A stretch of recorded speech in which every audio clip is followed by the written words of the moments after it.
BNP এবং উল্লেখযোগ্য জামাত তাদের সাথে আমরা এক কথায় বলবো যে যাদের চিন্তা চেতনা দেশের কল্যাণের জন্য হবে তাদের সাথেই আমাদের সম্পৃক্ততা এবং তাদের সাথে দেশ সুন্দর করার ব্যাপারে একাত্মতা থাকবে।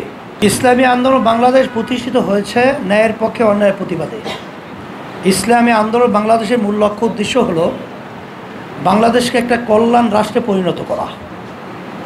সেখানে আমরা বারবার বলেছি ইসলামী দলগুলো আমরা একত্রিত হয়ে নির্বাচনের সময় একটা বাক্স যেন পাঠাতে পারি, এই আন্তরিকতা এবং সেইভাবেই আমরা কার্যক্রম পরিচালনা করে আসছি, সামনেও করব, এই সিদ্ধান্ত আমাদের রয়েছে।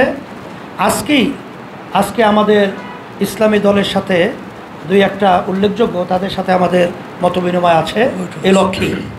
আর আপনি যে বলেছেন বিএনপি এবং উল্লেখযোগ্য জামাত তাদের সাথে আমরা এক কথায় বলবো যে যাদের চিন্তা চেতনা দেশের কল্যাণের জন্য হবে তাদের সাথেই আমাদের সম্পৃক্ততা এবং তাদের সাথে দেশ সুন্দর করার ব্যাপারে একাত্মতা থাকবে।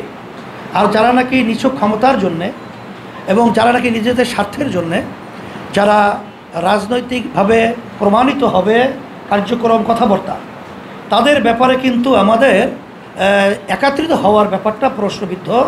একত্রিত হওয়ার প্রশ্নই আসে না।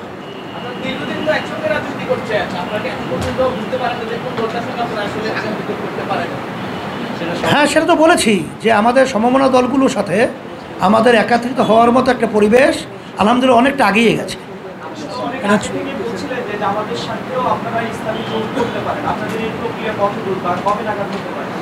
আর জামাত সহ সবার সাথেই দেশের কল্যাণের জন্য আমরা আলোচনা রাখছি, আলোচনা চলছে।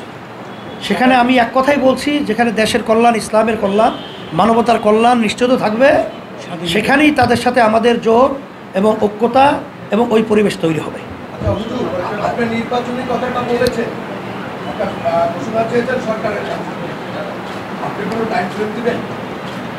সেটা আমরা বলেছি যে যৌক্তিক একটা সময়, সেই যৌক্তিক তো আমরা কিছুদিন আগে বলেছিলাম সেটা 1-1.5 বছরের বেশি না হওয়া উচিত।